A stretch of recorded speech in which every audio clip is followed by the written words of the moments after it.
마태복음 26장 40절입니다. 제자들에게 오사 그 자는 것을 보시고 베드로에게 말씀하시되 너희가 나와 함께 한 시간도 이렇게 깨어 있을 수 없더냐. 시험에 들지 않게 깨어 기도하라. 마음에는 원이로되 육신이 약하도다 하시고 다시 두 번째 나아가 기도하여 이르시되 내 아버지여 만일 내가 마시지 않고는 이 잔이 내게서 지나갈 수 없거든 아버지의 원대로 되기를 원하나이다 하시고 다시 오사 보신즉 그들이 자니 이는 그들의 눈이 피곤함일러라. 또 그들을 두시고 나아가 세 번째 같은 말씀으로 기도하신 후 이에 제자들에게 오사 이르되 이제는 자고 쉬라. 보라 때가 가까워 왔으니 인자가 죄인의 손에 팔리느니라. 일어나라 함께 가자. 보라 나를 파는 자가 가까이 왔느니라. 아멘. 주님이 겟셋마네 동산에서 제자들과 함께 올라가셔서 세 번 기도하시는 내용을 읽었습니다. 시험에 들지 않게 깨어 기도하라 라고 제자들에게 연이어서 당부하셨는데요. 우리에게도 동일하게 지금 말씀하고 있는 것이죠. 시험에 든다라는 것이 무엇입니까? 우리는 부패한 양심, 부패한 마음을 가지고 있기 때문에 시험에 든다라는 개념 자체를 이해하지 못할 때가 많습니다. 성경적으로 시험에 빠진다, 패역하다, 죄인으로서 죄가 무엇인지에 대해서도 성경적 진리로서 우리가 이해를 해야지 천성적으로 가지고 있는 나의 부패한 마음으로 나의 마음으로는 분별이 안 된다는 거예요. 자, 우리는 이제 이런 내용들, 지금 주님이 제자들에게 시험에 들지 않게 깨어 기도하라는 이 한 말씀을 이해하기 위해서 필요한 내용이 뭐냐면 바로 앞전에 유월절 어린 양으로서 오신 예수님을 분명히 이해하고 붙들어야만이 지금 주님의 이 말씀도 나의 것으로 붙들 수가 있습니다. 우리는 여태까지 예수님에 대해서 그냥 메시아다, 그리스도다, 내가 죽어서 천국 가게 하시는 하나님 아버지를 만날 수 있는 통로다, 이 정도로 이해하고 살았는지 모르겠습니다. 그러나 이제 좀 더 분명하게, 선명하게 예수님의 사역과 예수님이 어떤 분이신지에 대한 선을 정해야 될 것 같아요. 분명하게 우리가 선을 그어야 된다는 거예요. 예수님은 누가 뭐라 해도 세상 죄를 지어가는 유월절 어린 양이라는 거예요. 유월절 어린 양.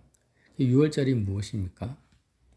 앞 시간에도 나눴지만 세상을 탈출할 때 모세시대 이스라엘 백성들이 세상을 대표하는 것이 애굽이잖아요. 출애굽. 애굽을 벗어나기 위해서 반드시 먹고 마셔야 되는 양식이 뭐였냐면 유월절 어린 양의 살과 피였습니다. 피를 문지방에 발랐죠. 또 살을 먹었습니다. 근데 먹을 때 어떻게 먹었나요? 허리에 띠를 띠고 손에 지팡이를 들고 급히 먹었다라는 거예요. 왜? 하나님께서 이 애굽 땅, 세상을 대표하는 그 애굽 땅을 10가지 재앙으로 치고 계셨는데, 진노와 저주와 재앙으로 치고 계셨는데, 거기에서 벗어나기 위해서 먹었던 살과 피가 어린 양이었기 때문에, 즉 예수님은 왜 이 땅에 오셨는가?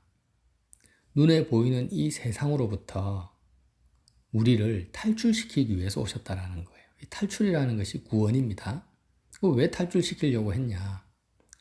구약시대 이스라엘 백성들이 애굽을 벗어나서 광야에서 하나님을 만나기 위해서 성막 제사를 이제 떠올리시면 됩니다. 광야에서 홀로 영원하신 하나님을 예배하기 위해서 구름 위에 계신 하나님을 만나기 위한 거죠. 그래서 우리도 똑같습니다. 우리가 지금 이 세상에 속해져 있습니다. 무엇이요? 우리 마음이 세상과 접촉되어져 있어요. 눈에 보이는 상황과 사건과 여러 가지 문제에 내 마음이 접촉된 상태로, 빼앗긴 상태로 살아가는 것이 뭐냐? 세상의 종로로 타는 것이고 마귀의 올무 속에 갇혀 있는 것이고 그게 시험에 든 상태라는 거예요. 시험에 든 상태. 자, 이제 제자들은 곧 보게 됩니다. 예수님이 군병들에 의해서 줄에 꽁꽁 묶여서 끌려가는 것을 눈으로 보게 되는 거예요. 모든 사람들에게 돌팔매질을 당하는 것을 보게 됩니다. 그러면 제자들이 이제 시험에 드는 거죠. 어떻게 해요? 그들이 그리스도로 따랐던 예수님이 그렇게 군중들에 의해서 십자가에 못 박히는 것을 보고 있는데 그 상황 속에 눈에 보이는 사건에 자기들이 이제 인생이 망했다. 아, 나는 앞으로 뭐 먹고 살아가냐. 나의 비전과 꿈은 사라졌다. 이런 눈에 보이는 상황 속에만 마음이 머물러 있고 빠져 있게 되는 것이 시험이라는 거예요. 이런 시험에 들지 않으려면 어떻게 해야 되냐? 역시 한 가지 방법밖에 없는 거예요. 주기도문에도 예수님이 기도하라고 하셨어요. 뭐라고 합니까? 시험에 들지 않고 다만 악에서 구하옵소서. 이게 우리가 해야 될 주기도문의 최종적 기도입니다. 시험에 든다라는 것. 다시 한번 정리할게요. 자, 우리가 지금 육신을 가지고 이 땅을 살아갑니다. 그러면 여러 가지 상황과 환경과 문제 속에 우리의 마음이 접촉할 수밖에 없고 거기에 마음이 빼앗겨 버리는 거예요. 이게 시험이죠. 어떻게 살아야 되는가? 우리의 마음은 항상 지성소가 되어가지고 성소가 되어서 하늘에 계신 영원하신 하나님 아버지께 마음이 도달해야 되고 그 하나님 아버지가 첫 번째 현실. 그러니까 골리앗과 다윗의 상황을 우리가 상황을 통해 알 수 있어요. 자, 블레셋 군대가 이스라엘 백성을 둘러 진치고 있고 3m가 되는 키에 있는 골리앗이 병장기를 들고 소리치고 있습니다. 모든 이스라엘 백성들이 자기 육신이 처한 그 블레셋 군대와 골리앗의 함성에 마음이 접촉되어서 두려움과 공포와 좌절감을 느끼고 있는 거예요. 이게 세상에 속한 것, 시험에 든 상태입니다. 여기서 벗어나려면 어떻게 벗어나야 됩니까? 눈에 보이는 블레셋 군대보다 골리앗보다 하늘에 계신 보이지 않는 만군의 여호와가 내 마음에 접촉되어야 되고 그 하나님이 나의 온 마음을 차지하고 있어야 됩니다. 다윗만이 그랬다라는 거죠. 다윗이 골리앗 앞에서 만군의 여호와 이름으로 내가 나아간다고 골리앗을 정말 파리방금, 파리 정도로밖에 생각을 안 해요. 골리앗과 자기를 보는 것이 아니라 골리앗과 자기와 만군의 여호와를 같이 보는 거예요. 그래 보면 하나님 앞에서 블레셋 군대는 정말 파리 목숨도 안 되는 거죠. 자, 이 상태가 뭐냐면 시험에 들지 않은 상태. 모든 믿음이 없는 사람들은 다 시험에 이미 든 상태죠. 시험에 든 상태에서 행하는 은행심사는 다 악입니다. 내가 마음이 블레셋 군대에 빼앗긴 상태에서 두려워서 내뱉는 말들, 또 스트레스 받아서 하는 행동들, 전부 그게 악이라는 거예요. 시험에 든 상태에서, 세상에 내 마음이 빼앗긴 상태에서, 자녀에게, 가족들에게, 눈에 보이는 직장 생활에 그것이 좋은 상황이든 나쁜 상황이든 상관없습니다. 어쨌든 보이고 육신으로 접하는 모든 상황과 사건과 인간관계 속에 내 마음이 접촉되고 빼앗긴 상태에서 내뱉는 말과 행동과 생각과 은행심사 모든 것은 다 뭐예요? 악이라는 거예요. 패역함이고 악입니다. 이 사실을, 이 진리를 우리가 깨닫지 못하면은요, 우리는 계속해서 헛수고를 하게 됩니다. 삽질한다라는 거예요. 그래서 우리가 왜 마음이 부패했다고 하냐면 도덕적이고 윤리적인 어떤 죄의식만을 가지고 살아요. 그러니까 마귀가 계속 우리를 참수하고 정죄하죠. 거짓말할 때, 예를 들어서 누구를 미워할 때, 음란할 때, 탐심 부릴 때. 그러니까 이렇게 도덕적이고 윤리적인 부분에서만 마귀가 참소를 하지 우리 마음이 시험에 들 때는 참소를 안 합니다. 오히려 더 지원을 해주죠. 지원을. 서포트를 해줘요, 마귀가. 그러니까 하나님 앞에 정죄당하고 참소당하는 부분에 대해서는 우리는 죄의식을 가지고 있고, 그렇게 빨리 돌이켜야 되겠다라고 그런 의식을 가지고 있지만, 정작 시험에 빠져서 시험 가운데 패역함과 악을 행하고 있을 때는 죄의식도 없고 오히려 내가 잘하고 있다고 생각하고 더 열심히 해야 된다고 생각을 하는 거예요. 참 기가 막히죠. 자, 그래서 우리는 이런 모든 것을 분별하기 위해서 항상 붙들어야 될 것이 무엇입니까? 바로 6월절 어린 양으로 오신 예수님입니다. 예수님이 왜 이 땅에 오셨는가? 오신 목적이 무언가? 사회를 개혁하고 변화시키기 위한 것도 아니고요. 내 삶에 육신적으로 먹고 사는 생활 환경을 개선시키기 위해 오신 것이 아닙니다. 지금 내가 당면한 내 판단 속에서 판단되어지고 사람들이 말하는 뭐 건강 문제, 재정 문제, 여러 가지 자녀 교육 문제, 이런 사건과 문제를 해결해 주시기 위해서 오신 예수님이 아니라는 거예요. 정말 이것을 가슴에 깊이 새겨야 됩니다. 예수님은 어떤 분이십니까? 바로 6월절 어린 양이십니다. 나로 하여금 우리의 마음이 궁극적으로 우리의 영혼이 세상으로부터 탈출시키기 위해서, 우리를 벗어나게 하기 위해서. 그래서 예수님의 피를 내가 마십니다. 문인방과 문지방에 바릅니다. 세상과의 접촉을 끊습니다. 예수님이 내가 받아야 될 진노와 저주와 재앙을 대신 받으신 것을 내가 믿습니다. 그 하나님의 진노와 저주는 왜 나에게 부어집니까? 바로 내 장자를 치는데 내가 세상과 접촉되어지는 그 연결고리, 브릿지되는 그 대상인 거예요. 내 마음이 접촉되는 그 접촉점, 그것을 쳐버리시는 겁니다. 그게 장자고 신이죠. 우상입니다. 그래서 그렇게 아브라함처럼 복의 근원이 되는 것이 아니라 내가 끊임없이 사람들에게 저주를 끼치고 저주의 근원이 되어서 나와 접촉되는 모든 사람들에게 하나님의 관역이 돼버리게 만드는, 하나님의 심판의 대상이 되게 만드는, 질투하게 만드는 그런 저주받은 인생을 살지 않도록 하기 위해서 주님이 6월절 어린 양으로 오셨다라는 거예요. 그러려면 우리는 이제 예수님을 믿는다, 예수님을 따라간다, 예수님은 나의 그리스도라고 고백하는 모든 신앙 고백의 초점이 어디에 있습니까? 바로 우리 마음이 눈에 보이고 귀에 들리는 이 상황과 환경에서 벗어나는 데 있다라는 거예요. 상황과 환경을 내가 개선시키는 데 있지 않습니다. 민족을 바꾸고 세계를 바꾸고 내가 처한 가정과 믿지 않는 불신자들을 변화시키는 데 초점이 있는 게 아니에요. 그 모든 것은 하나님이 행하시는 하나님의 주권의 영역 속에 있는 것이지 나의 영역 속에 있지 않습니다. 내 의가 될 수 없는 거죠. 그래서 우리는 예수님의 살과 피를 먹고 마신다라, 예수님, 6월절 어린 양 대신 예수님의 이름을 부른다.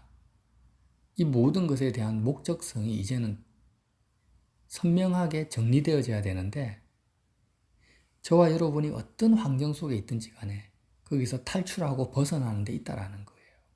이것은 비겁한 것도 아니고 현실 도피도 아닙니다. 이건 진리입니다. 그래서 시험에 들지 않게 깨어 기도하라. 자, 기도라는 것은요. 자, 시험에 드는 것이 무엇인지에 대해서 계속 이야기를 나눴고, 그럼 기도가 무엇입니까? 기도는 내가 처한 환경과 문제 안으로 하나님을 끌어당기는 것이 아니에요.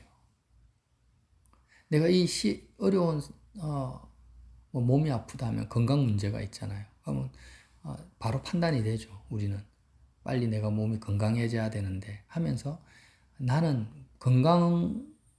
병든 몸이 병든 상황에 내 마음이 갇혀 있어요. 갇혀 있는 상태에서 하늘에 계신 하나님을 나의 어려운 상황 속으로 끌어당기는 것이 기도가 아니라는 거예요. 재정 문제로 끌어당기고 내가 처한 상황을 바꾸기 위해서 하나님의 능력을 가지고 하나님 도와주세요. 이리 오세요. 와서 내 어려운 상황을 지켜보시고 이 문제를 해결해 달라고 부르짖는 것이 기도가 아니라는 거예요. 왜? 예수님은 유월절 어린 양이니까. 나로 하여금 지금 내가 처한 이런 문제와 상황과 사건과 이 세상 속에서 나를 탈출시키기 위해서 오신 주님이시지, 문제를 해결하기 위해서 오신 주님이 아닌 거예요. 그래서 우리가 일단 예수님의 살과 피를 먹고 마심을 통해서 이게 뭐예요? 예수님과 함께 나는 내가 처한 상황과 환경과 세상에 대해서 나는 이미 죽은 자다. 이렇게 탈출이 되는 거예요. 나는 세상에 대해서 죽은 자가 돼버리죠. 어린 양 대신 예수님과 함께. 십자가에서 내가 눈에 보이는 상황과 환경과 이미 끝장나고 이미 죽은 자가 되어서 마음이 탈출되어지면 그 문제에서 내가 벗어나서 이제 어디로 갑니까? 우리의 마음이 예수님의 죽음과 부활과 성천의 동선을 따라서 하늘에 계신 아버지께로 우리의 마음이 가는 거죠. 이게 기도죠. 자, 다시 정리합니다. 기도는 눈에 보이는 상황과 환경에 마음이 빠진 상태, 시험에 든 상태입니다. 이 시험에 든 상태에서 하나님을 끌어당기는 것이 기도가 아니고 오히려 시험에서 벗어나는 것, 시험에 들지 않고 마음이 탈출하는 것이 기도입니다. 그것이 유월절 어린 양이 오신 목적이고 이유고 십자가 사역의 전부라는 거예요. 예수님이 십자가에서 죽으신 이유고 목적이라는 거예요.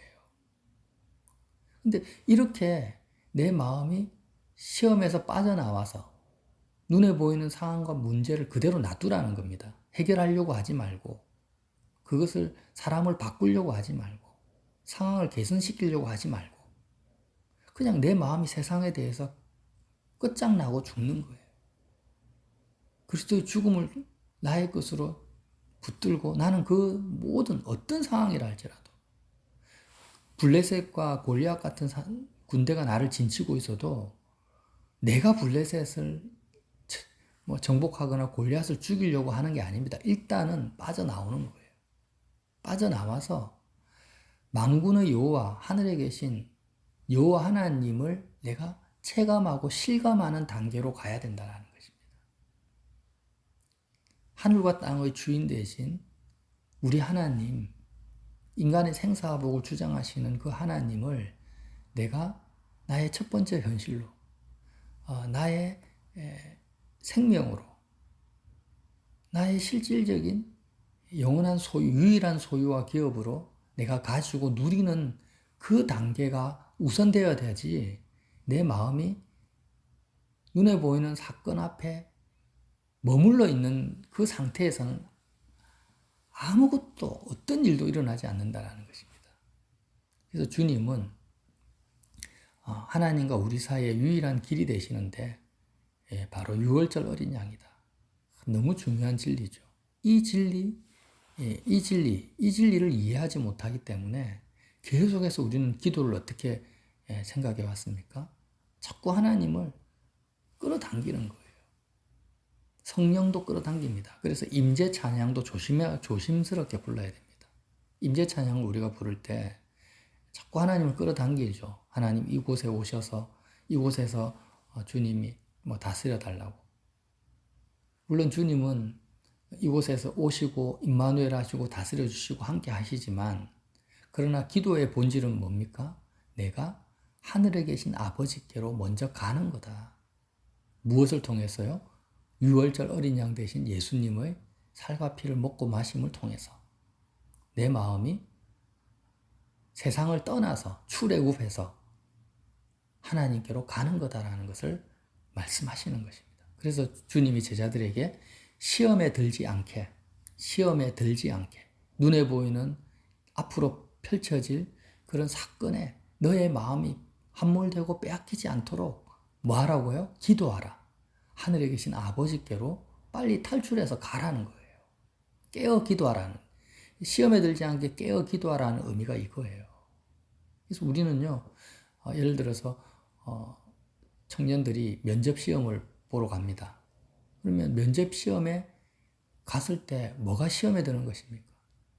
시험에 합격하고 떨어지는 것이 시험에 드는 게 아니라 그 면접장에서 내 마음이 온통 직장 취업 문제에 다 빠져버려요. 이게 시험에 드는 거고, 내 마음이 취업 문제에 함몰된 상태에서 행하는 모든 은행 심사가 다 폐역함이고 악이거든요. 근데 여기에 대한 죄책감이나 죄의식이나 영적 자각이 없다라는 거예요. 마귀의 참소가 주는 죄의식만 가지고 있을 뿐이지 정말 시험에 드는 것에 대한 죄의식이 없고 시험에 든 상태에서 행하는 은행 심사가 얼마나 악한 것인지에 대한 영적 자각과 죄의식이 부패한 인생들의 마음에는 그런 의식이 없습니다. 그래서 선한 양심을 가지라고 바울이 말씀하시는 거예요. 선한 양심은 진리에 의해서 가지는 양심입니다. 영적 자각인 거예요. 자, 내가 자녀를 바라봅니다. 그럼 자녀가 공부도 제대로 안 하고 취업 준비도 안 하고 있어요. 그러면 그걸 보면서 마음이 자녀에게 뺏겨버립니다. 이게 시험에 든 상태고 그 상태에서 자녀를 위로하든지 책망하든지 잔소리하는 모든 것이 다 뭐예요? 악이거든요. 근데 거기에 대한 죄의식이나 시험에 든 심각한 영적 자각은 거의 가지고 있지 않다라는 거예요. 몸이 뭐 아파가지고 병이 들었어요. 그럼 병이 든 이 육체의 마음이 빼앗긴 것이 뭐예요? 시험에 든 상태입니다. 그리고 병든 몸의 마음이 빼앗긴 상태에서 마음이 약해지고 두려워지고 근심이 생기는 것이 생기죠. 그런 근심과 두려움 속에서 내가 내뱉는 모든 말과 은행 심사가 다 폐역함이고 악이에요, 악. 극악한 겁니다. 하나님을 대적하는 건데 거기에 대한 죄의식이나 영적 자각은 없는 거예요. 무엇을 통해서만 생깁니까? 6월절 어린 양의 살과 피를 먹고 마실 때만 생기는 것이고 예수님의 공생의 사역, 십자가의 죽음과 부활 사역이 무엇을 위해서 주님이 오셨는가? 무엇 때문에 주님이 고통당하시고 십자가에서 죽으셨는지를 깊이 나의 삶 속에 적용할 때만 생기는 선한 양심이라는 것입니다. 여러분, 너무너무 중요한 진리의 말씀이거든요. 그래서 우리는 다르게 복잡하게 생각할 필요 없고요. 시험에 들지 않게 깨어 기도하라는 이 말씀 하나만을 가지고도 우리가 제대로 적용하려면 예수님을 바라보지 않고서는 불가능하죠. 어떤 예수님요? 나로 하여금 세상으로부터 지금 당장 죽어서가 아니고요. 지금 당장 세상에서 내 마음이 벗어나서 눈에 보이고 귀에 들리는 육신으로 접하는 이 세상으로부터 내 마음이 탈출해서 지금 살아계신, 어디에 살아계십니까? 하늘에 계신, 영원한 하늘에 계신 하나님 아버지를 나의 기쁨과 나의 유일한 기업으로 가지게 하시는 6월절 어린 양 예수님. 그 예수님의 이름을 오늘도 부르시기를 예수님 이름으로 간절히 기도드립니다.